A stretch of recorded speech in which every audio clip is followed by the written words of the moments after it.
Hello and welcome to the shareholder meeting. It is with great sadness but a great sense of optimism that I must announce Michael has resigned from the Paper Tuesdays board. And on that note, I'm delighted to announce Barry Adamson as our new co-host. And today we're going to be interviewing defamed Paper Tuesdays host Michael Dwyer. Yes, indeed. Mark, Paper Tuesdays is in a phase of renewal, if you ask me. Yeah.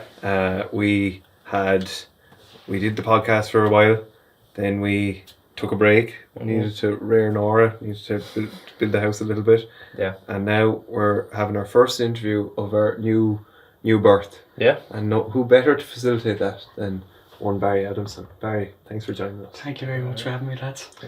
Barry, you said to me that you had felt the call to do a podcast.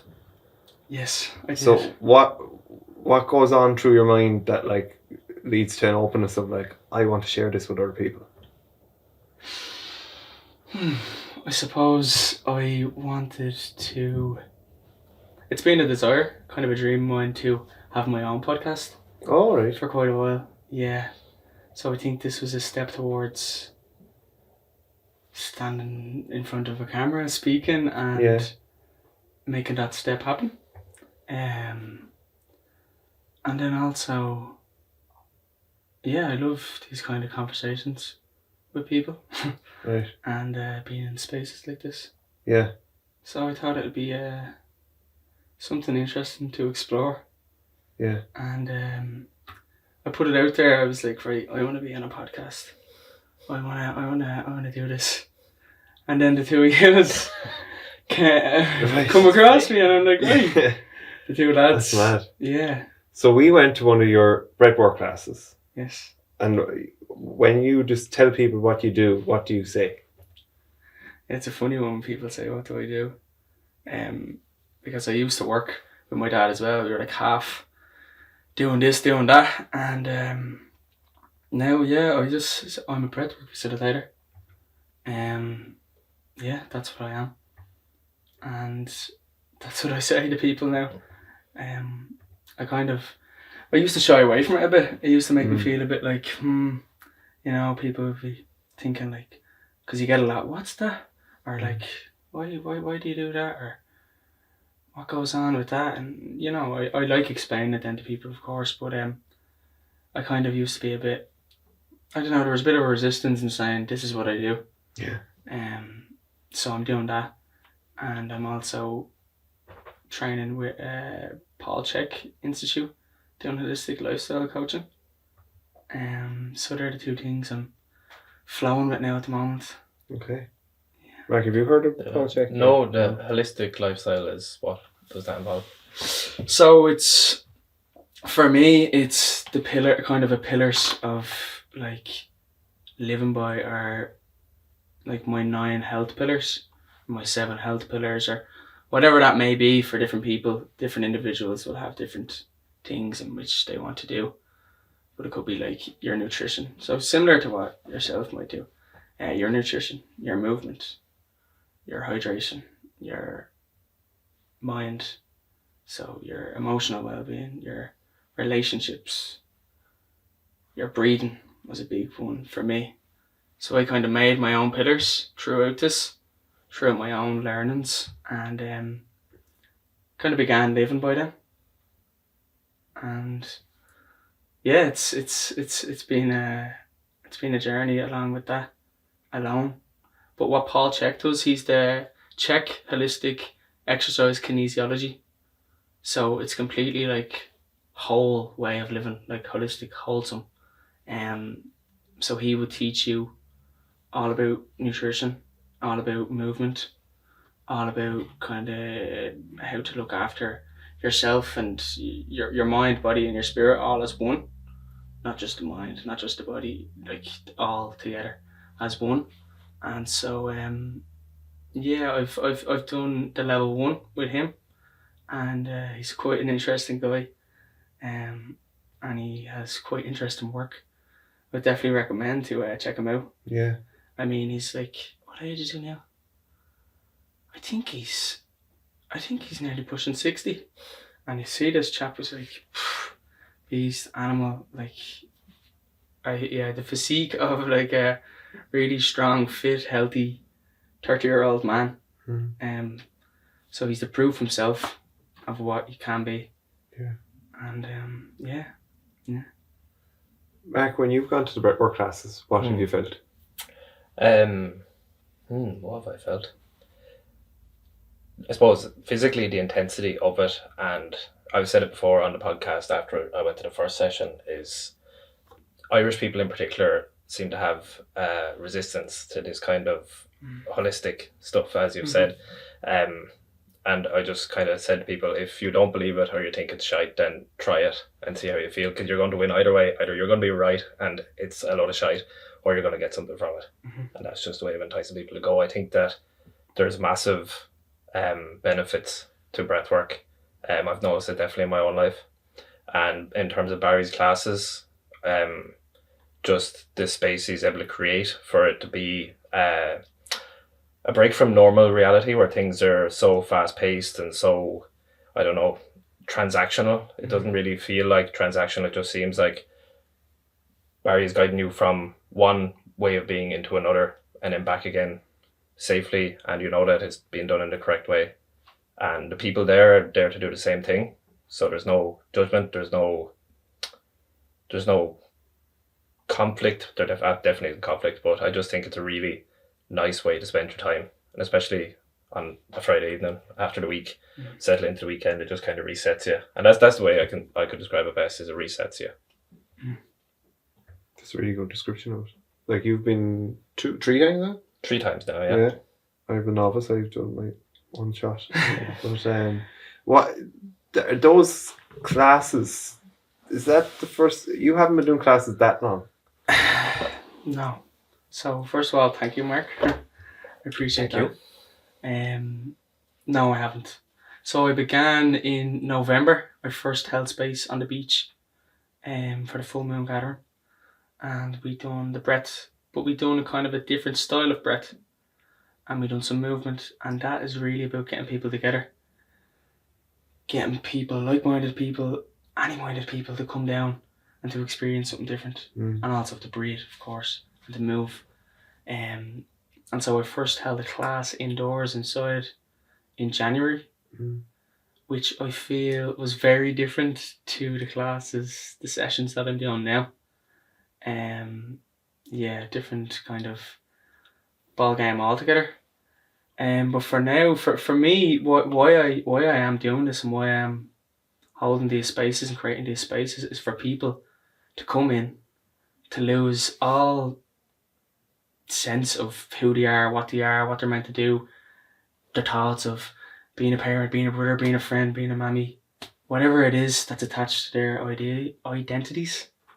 Just drop that at the door, come in and be whoever you want to be.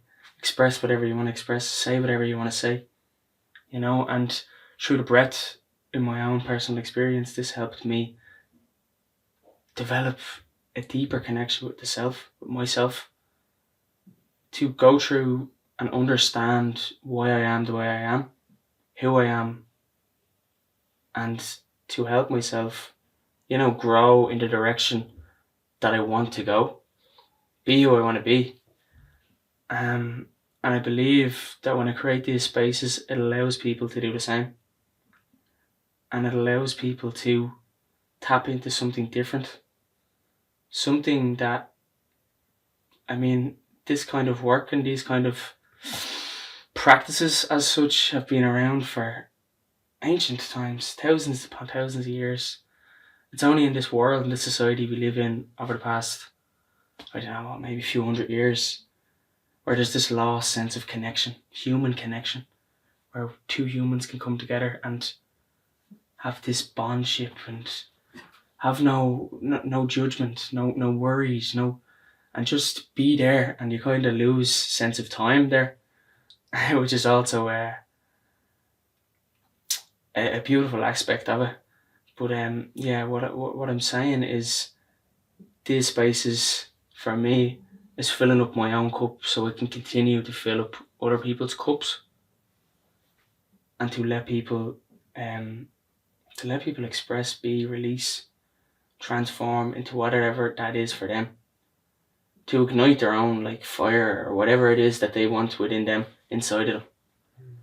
And then also there's the aspect of, you know, getting over things that have happened to us in our life and facing them, because we've all had to some degree like an experience, some degree of hell in our lives, some degree of frustration, of trauma, of tension build up. And I believe these sessions can tap into that and allow people to face that, because there's no way around it. You can't like skedoodle around it or anything. It's going through it. It's facing it is, from my personal experience, the way to deal with it. Tell us about that personal experience. When was your first time you did breathwork?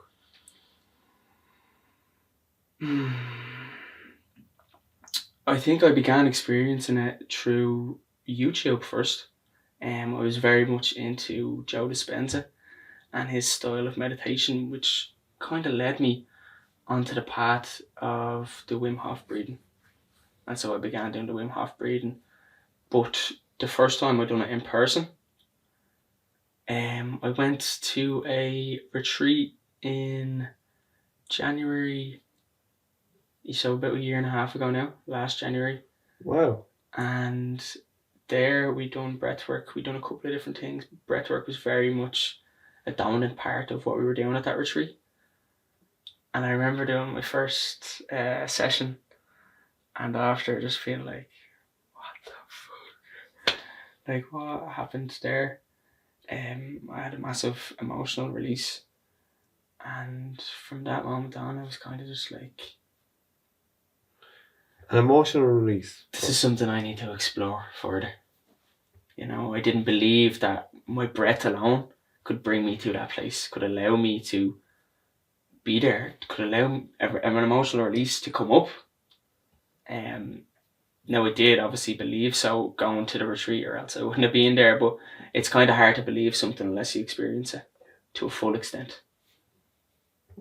And so, like, just want to put more flesh on this. So, like, an emotional release, would you describe it similar to a Kundalini awakening, or is that something different? No, I would say that is something different. So an emotional release, so what happens is, in my experience, my opinion, and from what I've learned, is we have experiences in our life where we go into this fight or flight mode, or we get into this freeze mode. That could be an experience of a threat coming onto your life, and in that moment, you freeze and your breath stops. Generally, in most cases, your breath will we get a fright, and this causes this thing of fight or flight or freeze mode. And what happens in that experience is that goes past your conscious mind and into your unconscious mind and gets stored in your body as energy. And when we're breathing and we have this intention of releasing these emotions that were once experiences, just energy from an experience, getting then trapped into your body, the body keeps the score. Yeah. Then coming up with your breath. Do you reckon that's the cyclical aspect of it, the no pause? Does that come into that, or is that something separate? To an extent, yeah. You're pushing yourself with this, the no pause and the inhalation and the exhalation. Is that what you're referring to? Yeah. I believe there's other ways of getting these emotional releases through various different modalities and different types of breathing, and this is the way in which I experienced and the way in which I learned it. So it's the way in which I'm sharing it. But there's definitely different ways of doing that as well. What different ways do you think, or what?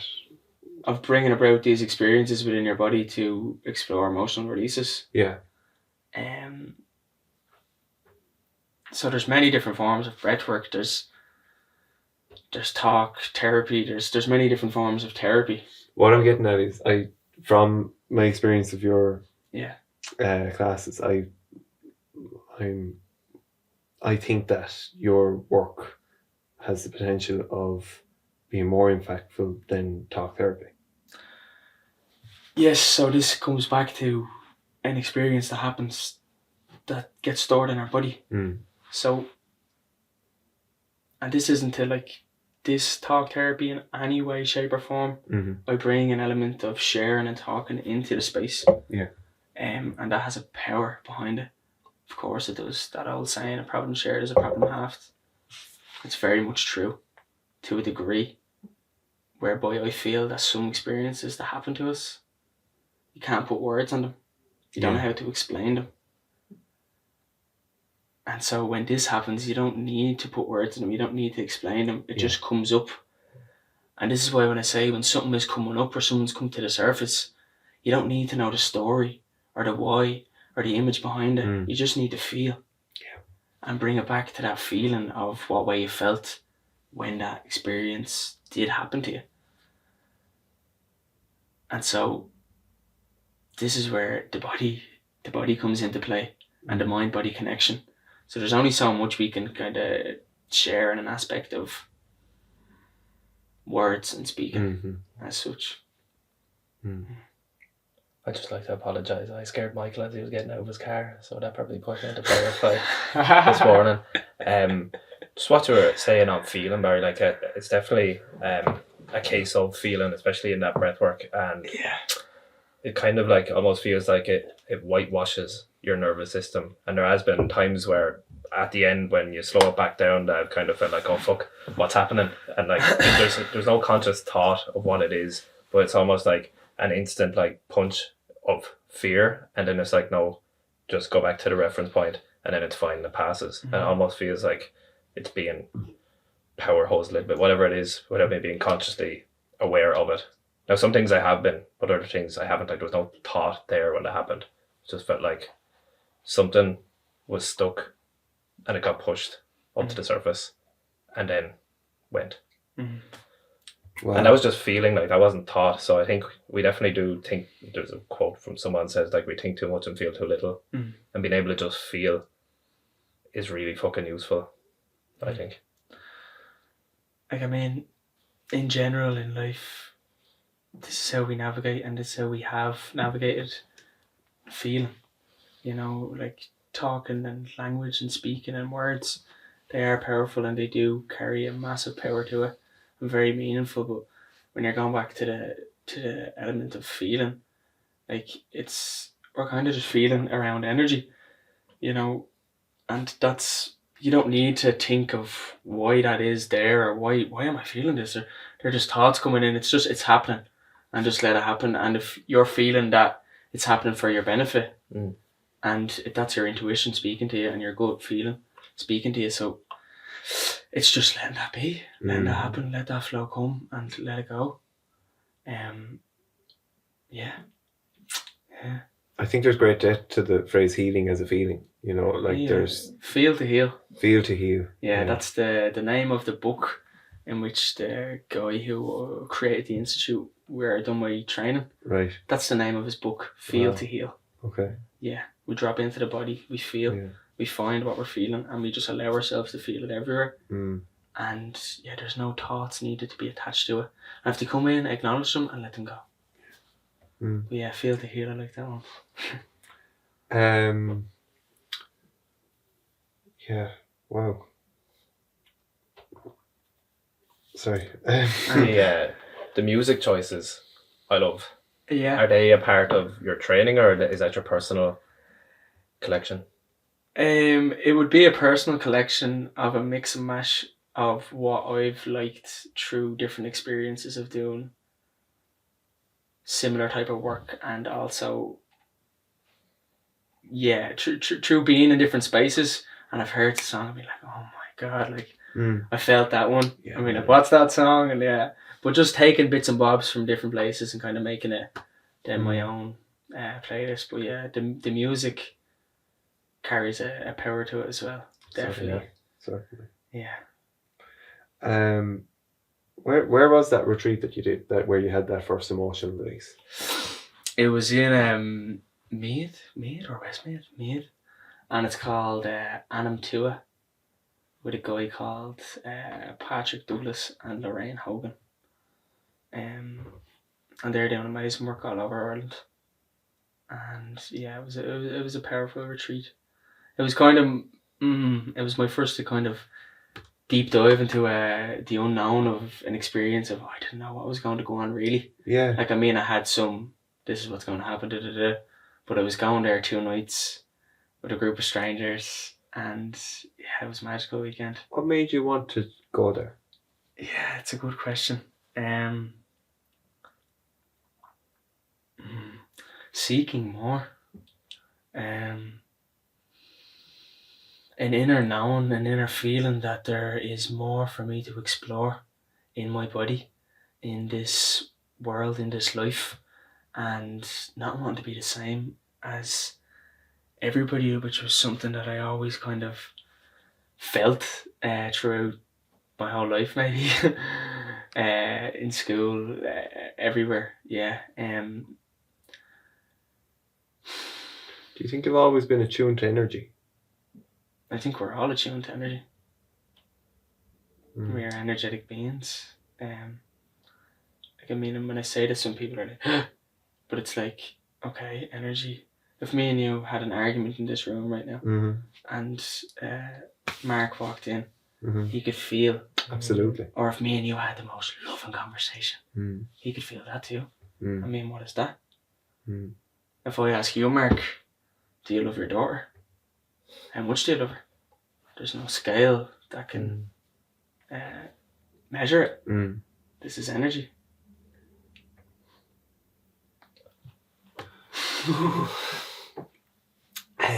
Do you think as a society that like we're only on the edge of tapping into this?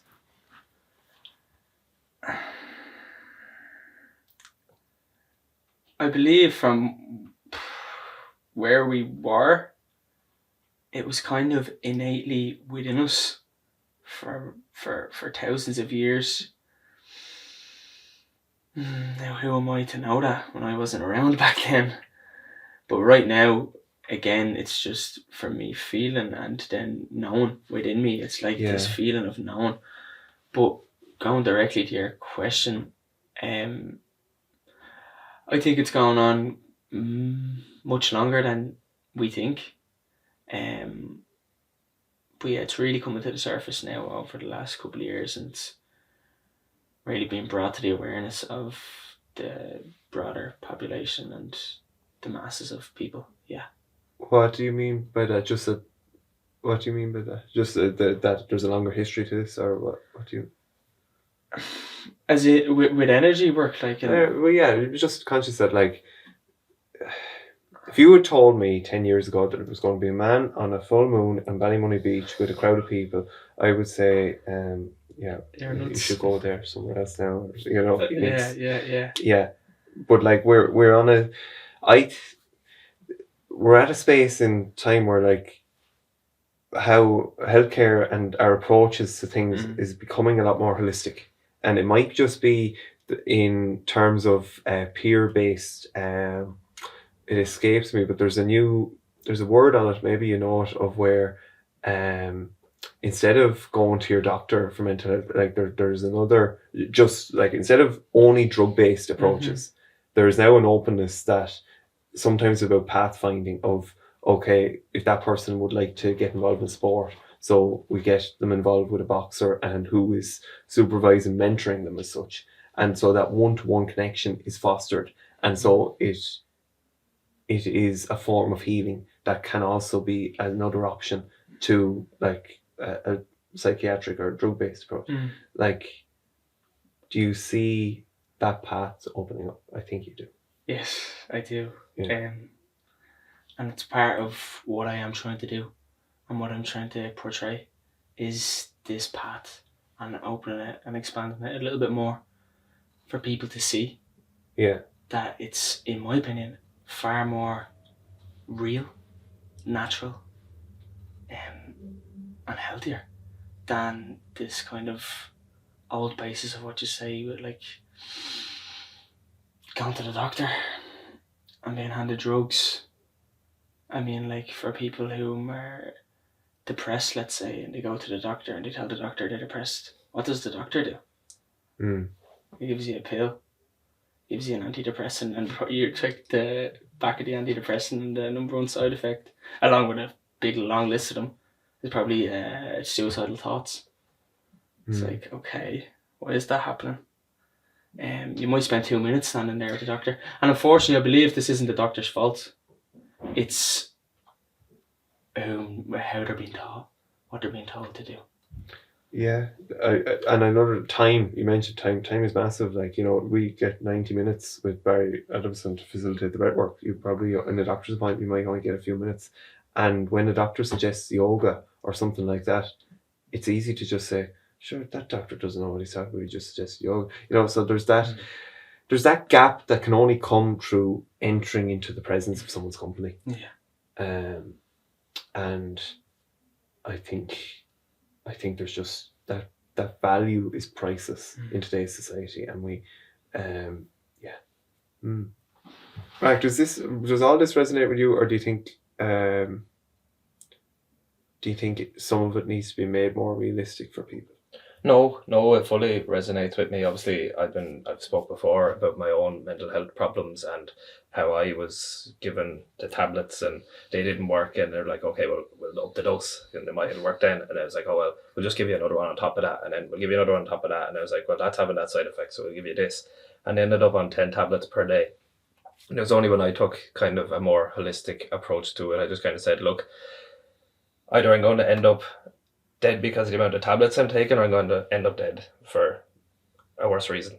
So I'm just going to say, right, fuck it, I'm going to try to do this myself. And it was almost like a last ditch attempt for me to fix it. And I was like, either this works or nothing works. And what I did was just try to do the kind of holistic approach, and that did work for me.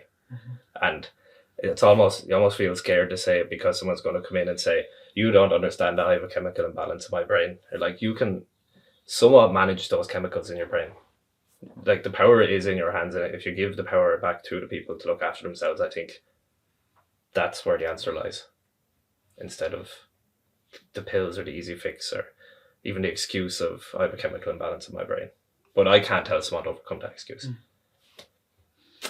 And maybe there are cases where it is a case where there is just no fixing that. But I don't think that's the majority. So with them pills, they're just treating a symptom, and it's just like a quick fix, like you said, and it's not getting to the root cause of anything. And so when somebody comes in and they're having these problems, it's like, hold on a second, this person needs attention, needs human connection. Like, what are you eating? What is your diet? Like, what are you thinking? What are you doing? Are you moving? Are you exercising? How's your exposure to sun? Are you out in nature? Do you have people to talk to? Is there people there to care for you? Like, why isn't it all these questions that are being asked? Like, how are you breathing? You know? Yeah. There's a whole massive aspect to it, rather than just going, being like, okay, this person has a chemical imbalance in their brain, bang, there's tablets for them with a whole lot of side effects. Yeah. This is never going to work in the long term for anybody. And then, like you said, this pill doesn't work, so let's do this pill. And it's a cycle of, how many pills are you on? Loads of pills. Just to expand it out from mental health, because I believe it's more universal than that, like, as in everyone. There was something I wanted to explore, but now I'm Barry. You have this power about you that you speak really. You focus on each syllable, and every sentence with you is very. You are very sure, and how would you say it? There's a rhythm in the speech and how you deliver and how you focus on your expression, and it's very interesting because for me anyway, it's almost like it's infectious. You enter into that, and in turn, when I'm trying to dive back into a question that I may have thought of 3 minutes ago, it goes. Yeah. What? So when I'm listening to somebody, this is something I learned along the way. If somebody's speaking to me and then they're talking, and next minute I like want to respond to what they're saying, or I have a question as to what they're saying. Well, if I start thinking about this, or I stay with this question, I'm no longer speaking to them. So this is going kind of touching on the act of trying to stay completely present in the moment and fully listening, actively listening to everything that they're saying. This is what I try to do, and you know, if the question is there at the end, well, then it's there, and whatever's there at the end, but I try to stay fully present with somebody and really listen in and actually hearing them, what they're saying, and kind of feeling them at the same time. But I suppose when you're saying that when I'm delivering or when I'm speaking something and I feel so sure of it, it's just going back to that feeling of what I'm saying. If it feels right with me, I'm not quite sure of maybe why that is. I'm sorry, I'm probably delivering it quite serious. I'm quite serious for this podcast, but like it's if anything, it's a compliment to your style. Yeah. No, I know. Thank you. Yeah. And what I was what I was thinking was, I think that everyone can benefit from breathwork, because I think otherwise, I think we're prone for shackles to remain on us, and it doesn't have to be mental health. It doesn't, like, I think that I've said it before on the podcast, but I firmly believe that we are still in a stage where that people put limits on their potential that like are just because they think this is the right way to go, or that they'll get there. And I think that in entering into one's own source, one's own store of energy, and one's own sense of self, as you said at the start, then those shackles disappear. Mm-hmm. Yeah, I believe we have limitless. We are limitless in what we can do and how we can change, and how energy within us can shift in a second, and how our perspectives can shift in a second. And it's up to us to choose what we want to do. And in every moment, it's like, what decision are you making right now? That's the only thing that's going to affect your future. But as you go back to this, like, kind of shackles of stuff that are on us, and if we don't explore this kind of, suppose, helping ourselves or trying to move away and open ourselves up, we are just narrow, and we're only going one way, and unfortunately it's not our problems. And I was there myself. Like, we don't step back and take a look at things, and take a look at society, and take a look at the world, and take a look at our own lives. We don't ask ourselves questions. When I began to ask myself deep questions that I try to avoid, that's when things started to change for me. Why do I do this? Is this actually what I want to do? Is this making me happy? Like, where am I getting with this? Where do I actually want to be? Feel into that. Like, this is when kind of things started to shift for me. But like that saying with them shackles, with stuff that are on us, and like with the likes of depression, it's stuff that has gone on in our life beforehand that we're not questioning, like, as to why we are the way we are right now. And the more we know why we are the way we are, the more we understand ourselves, and the more we make that deeper connection to self. So it's like, for somebody with depression, I would say to them, what are you guilty about? What do you feel shameful about? Because in my own experience and working with people, there's always an element of guilt and shame in behind that. That's a burden on us. That's staying with us. That's stuck with us. That's heavy on us. And it's like, yeah, explore those parts of us as well, and accept them. You know, like our shadow and our light, our good and our dark, our positive and our negative. It's our whole self coming together. And so, if we don't kind of look into that or question that, we're going to stay in this way, and we're not going to allow ourselves to be open, and then we're going to be limited. And we're not. We're limitless. We're all way far more powerful than we think. And I firmly believe that.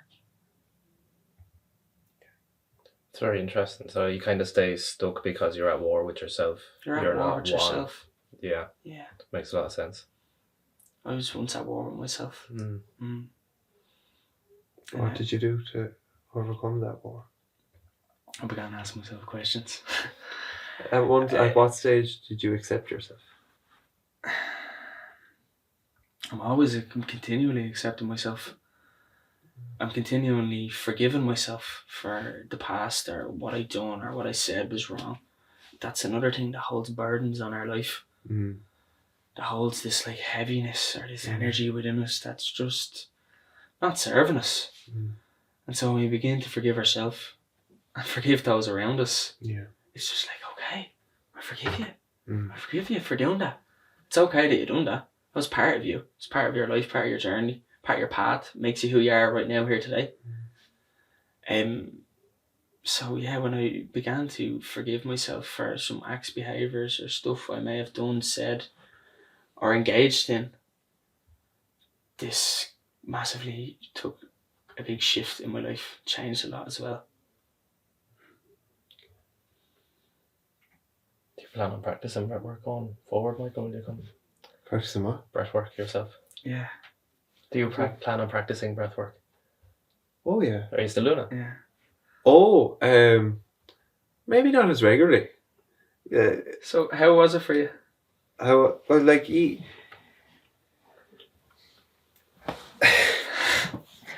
I had a really beautiful experience with breathwork.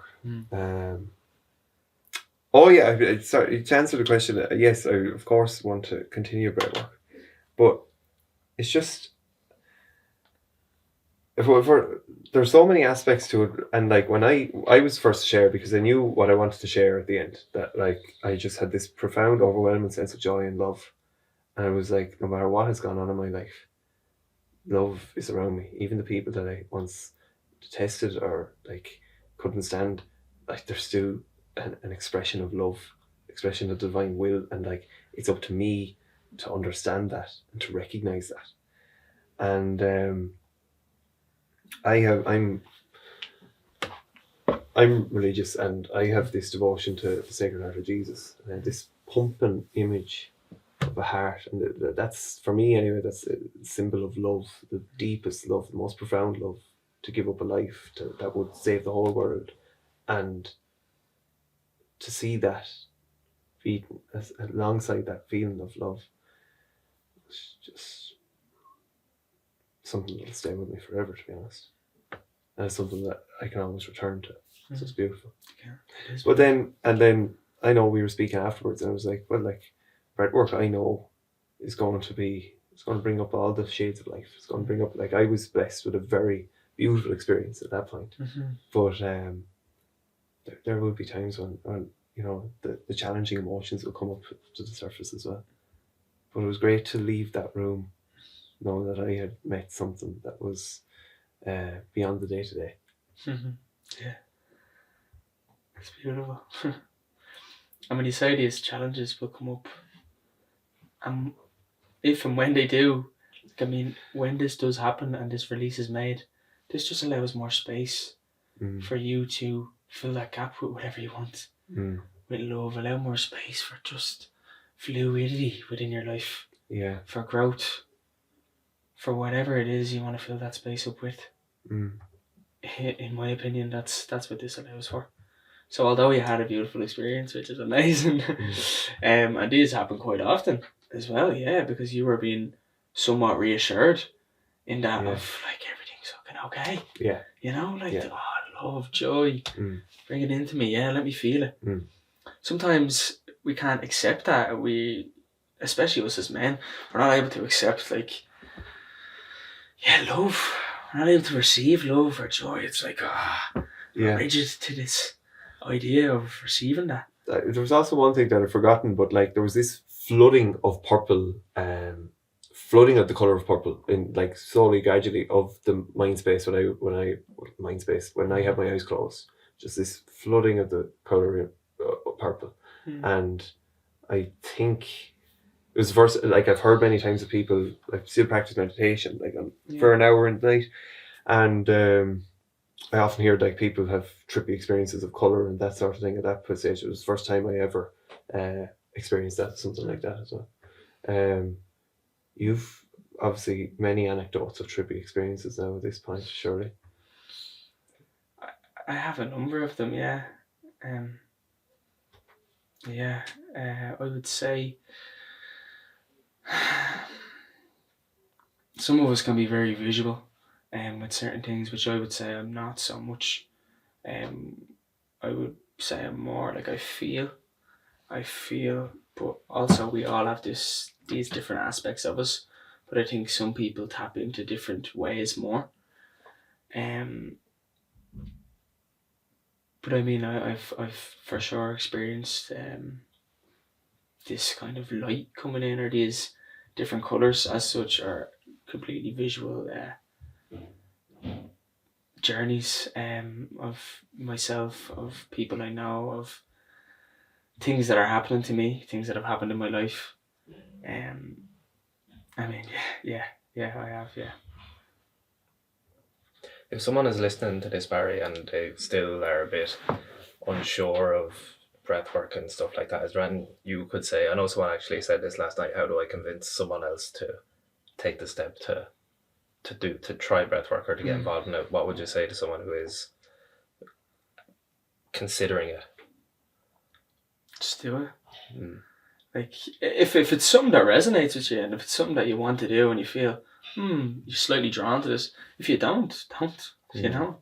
Yeah, it's not for everyone. Not everything is for everyone, but I mean, it's our breath, and to explore it and to see what it can do, it's within us all.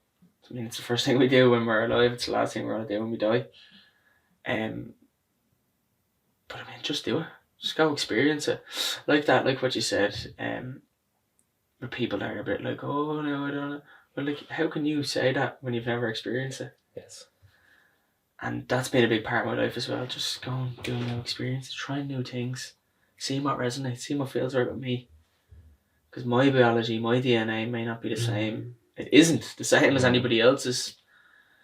So yeah, just to do it, and yeah. Yeah. What do you do on a daily basis? Depends what day it is, Michael. But I mean, I try to get down. I live 3 minutes walk from the beach, so that's like a little zone for me to just be alone, be by myself. I go down to the beach nearly every day, and whether that's getting in the sea or it's just being down there for a few minutes. I move my body every day, somewhat way, shape or form, and I know walking down to the beach is moving it, but I mean at a bit more of an intense level. I try to. I don't every day. I also try to breathe every day. No, I don't breathe every day. I don't feel like I need to breathe every day. No, not everybody needs to breathe every day. Do breath work. It's more so when you feel like you need to. It's like a tool as to, okay, today I'm feeling like I need to just stop, pause, meditate, breath, whatever that is for you. But on a daily basis now in my life, I'm quite intensively doing this course that I'm doing. I love to research and to get to the truth of things. I'm a truth seeker, I would say. So yeah, I spend a lot of time in nature, in the forest, close by to me as well. It's another zone which I can just allow myself to be in, and that's just me in there alone. Yeah, I love meeting up with people, friends as well. I nearly try to incorporate that into my life nearly every day, if not definitely every second day, to meet up with somebody, to catch up, to have this like bonding, this human connection where we can share, or we can talk, or we can do whatever we want to do. But I believe that's so important and lacking in today's society. And when we don't, when we hide away from this kind of like human connection at a deeper level, not just the small talk of how's it going, how are you, how's the weather, like how are you feeling, how are you doing, and helping another person, and then they can help you, and we can all be a teacher to people, and we can all be a student, just as much as you might be walking into the space in the breathwork, and I might be teaching you this, that, and the other, and holding the space. Jesus, I might get as much from you as you did out of me that night. Something you say might light something within me, might trigger something within me, might help me. So by me creating this space just as much for me, I'm getting so much out of it as well. And I firmly believe that as well, that like everybody has something to teach you and you have something to teach everybody.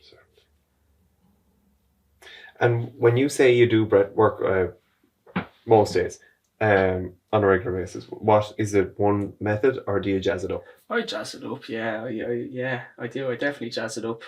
I mean, I even if that's for me, even if there's something and I'm feeling a little bit overwhelmed for a second, and I just take 10 big deep breaths, I can guarantee you that I'm gonna feel better. Yeah. Like 100%, my nervous system is going to regulate. Mm. My body, my systems are going to calm down. My breath is going to become slower. It's going to become deeper. Mm. Everything is going to become more in sync within my body, and therefore I'm going to feel better. But yeah, I jazz it up. I do different types. I can do the Wim Hof. I can do the deeper kind of. Well, there's so many different forms and types of breathwork, and it's just fun to explore them and explore the different types. So yeah, I definitely mix it up. Yeah. Anything you'd like to add? No, just on the human connection and the conversations in person. Yeah. Do you manage your social media, or do you just kind of stay out away from it as much as possible? My social media pages, I'm in control of all them fully. Yeah. Yeah. What I'm like, do you have time blocks for when you can use it, or do you use it as little as possible? I use it as little as possible, and when I go to the beach or when I go into the woods, the phone doesn't come with me. I don't go on my phone first thing in the morning. Definitely not. I actually get up and dart outside as the first thing I do in the morning. Whether that's for 2 seconds and I'm looking up at the clouds or the sun or whatever it is. That's my aim for every morning, is to get outside as fast as I can. Get fresh air on my face. That's quite good. I like that. But again, having the phone at night time as well, like, it's just, you notice yourself a complete change and a difference in what way you sleep, in what way you be. So I don't necessarily take out or have specific time blocks, because I don't know what's going on for that particular week and that particular day. My schedule is a bit like all over the shop at times, but as little as possible, you know. And then the big thing for me, which helps massively, is going for like 24 hours or 48 hours.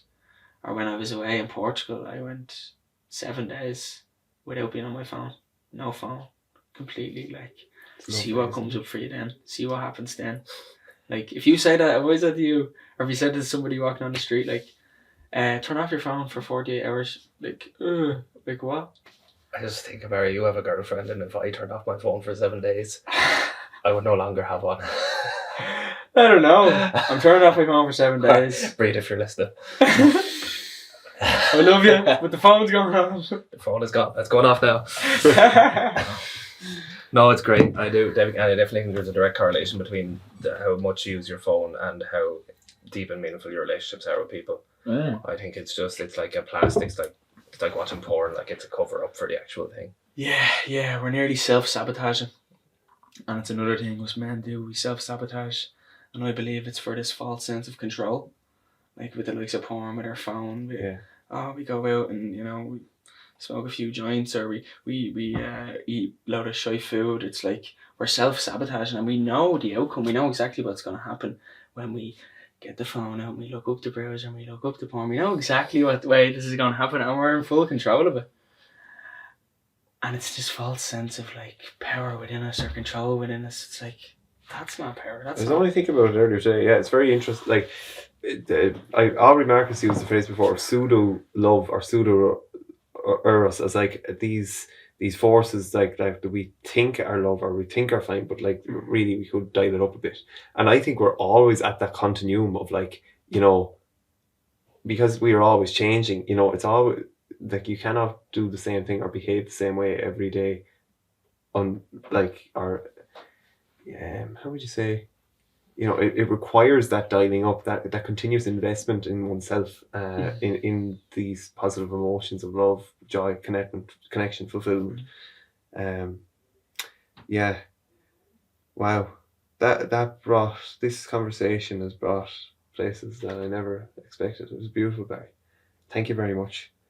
There was one more aspect though that I wanted to ask, but I think I'm going to have to let it go into the ether. That's okay. Oh yeah, I know. It might come back. It came back. Your girlfriend must be a very, very powerful woman. She is a powerful woman, yes. Mm. Yeah. Very Because much it so. takes I think that it takes for three men like us, it takes a fine container of a container probably isn't- Containers a bad word. no, like, but like A fine woman. a fine woman. Yeah, but like when I fine mean female. container, I mean like you have all this energy, all this like intensity. Yeah. And how is another human being, a partner, a lover, to respond to that, but to meet it? That takes. Yeah, I'm sorry for all her.